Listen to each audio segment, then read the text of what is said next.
Cie, 2, 3. Dan sana sadanya, jangan lupa sebelum tonton video ko, tekan tombol subscribe dan aktifkan lonceng notifikasi supaya dan sana bisa menonton video-video terbaru dari kami. Komen serta share ke kawan-kawan ya.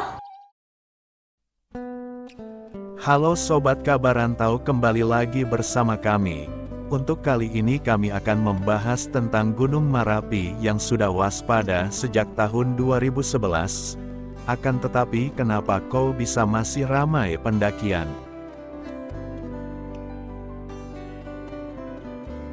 Pemirsa, masih ada aktivitas pendakian di dekat puncak Gunung Merapi, Sumatera Barat pada saat terjadi erupsi. Pusat Vulkanologi dan Mitigasi Bencana Geologi atau PVMPG, Kementerian SDM mengungkap status Gunung Merapi ini sudah level 2 atau waspada sejak 2011. Sebelum lanjut ke videonya, tak lupa kami sampaikan untuk menekan tombol like, komen, serta subscribe-nya ya sobat. Dan juga jangan lupa untuk share ke teman-teman sekalian, agar teman sekalian juga tidak ketinggalan video menarik dari kami. Terima kasih.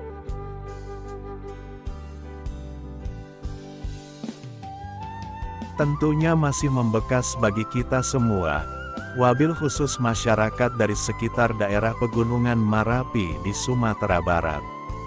Ya, Gunung Merapi tersebut terjadi erupsi, sampai-sampai menewaskan 11 korban jiwa. Tentunya bencana alam ini pasti juga tidak bisa kita pungkiri akan kapan terjadinya.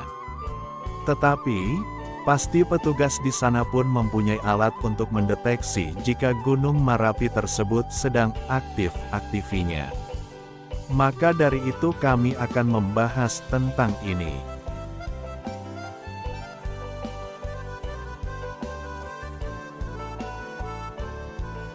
Dilansir dari detik.com, bahwa Gunung Merapi ini sudah berstatus waspada sejak tahun 2011 lalu. Akan tetapi permasalahannya kenapa bisa sampai kemarin saat erupsi itu bisa ramai pendaki di sana.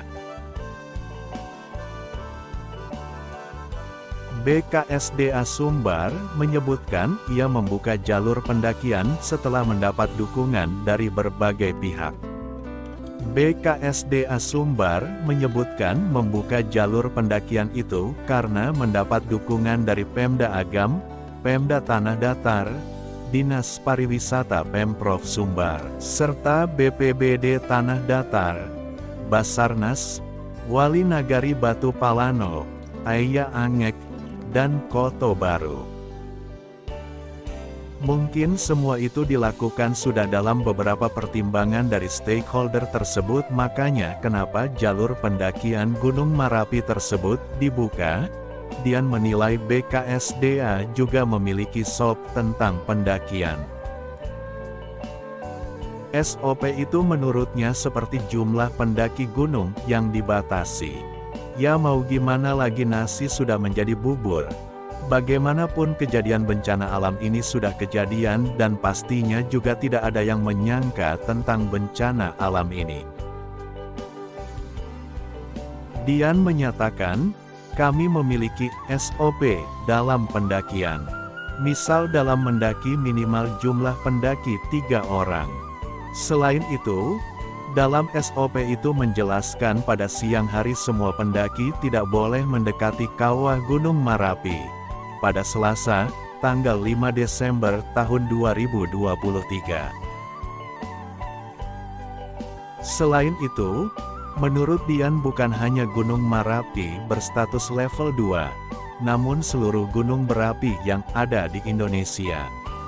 Ia mencontohkan Gunung Bromo, Kerinci, dan Rinjani. Pendakian dibolehkan, asal sepanjangan pendakian memiliki mitigasi dan adaptasi. Akan tetapi kenapa petugas setempat tidak dapat memprediksi ini sampai-sampai ada yang menduga bahwa kejadian ini ada indikasi dari kelalaian petugas. Bagaimana tidak ada indikasi kecurigaan kelalaian karena musibah ini menyebabkan jatuhnya korban? Indikasi kelalaian tersebut dikatakan dari Kepala Pusat Vulkanologi dan Mitigasi Bencana Geologi, Hendra Gunawan. Beliau menyebutkan ada dugaan kelalaian dalam pemberian izin pendakian Gunung Marapi tersebut. Selamat siang, Mas Gan.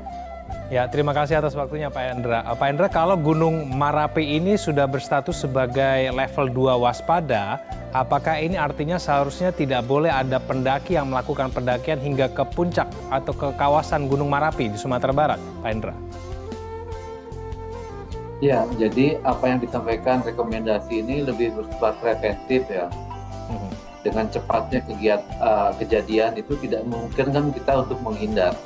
Nah, dengan adanya rekomendasi 3 km atau berjarak, sebetulnya itu untuk membantu kita untuk bisa berlindung bila terjadi sesuatu yang mendadak. Dengan jarak 3 km ya insya Allah aman.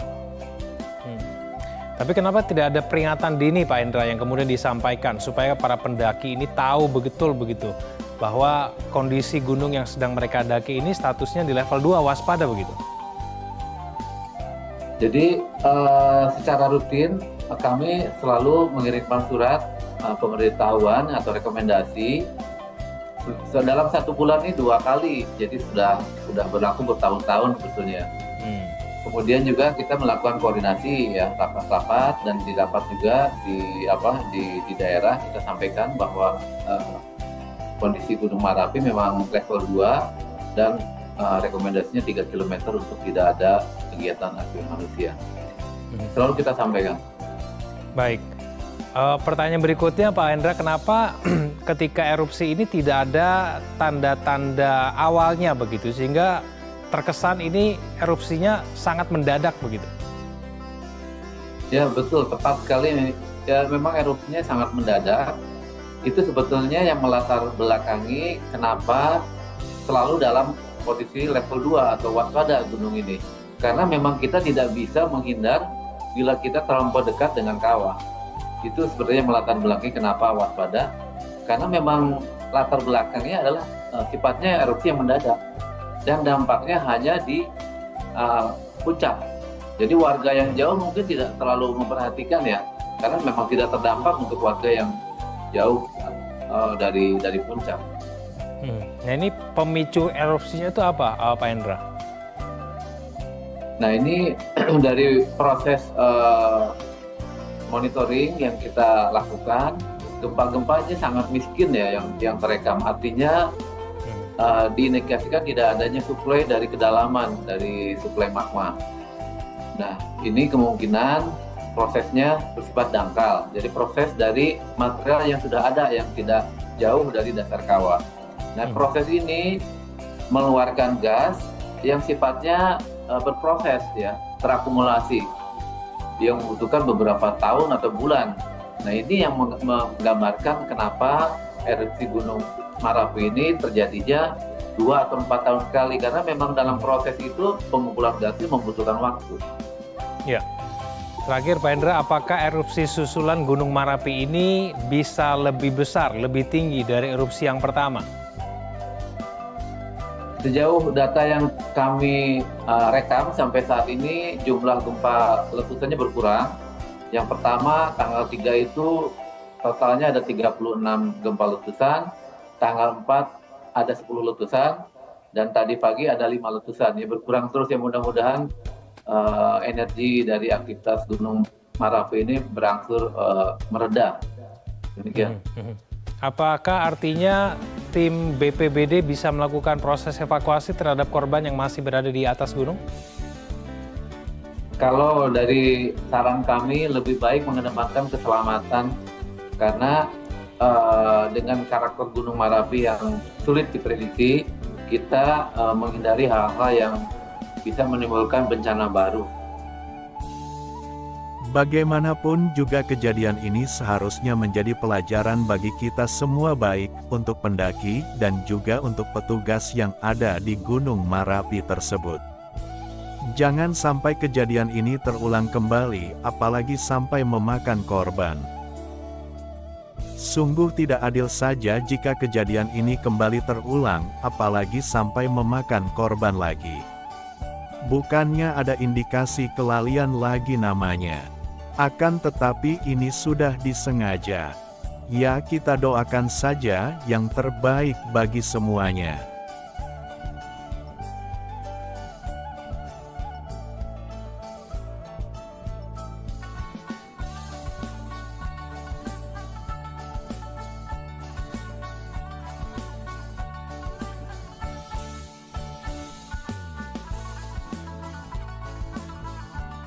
Sampai di sini dulu pembahasan dari kami.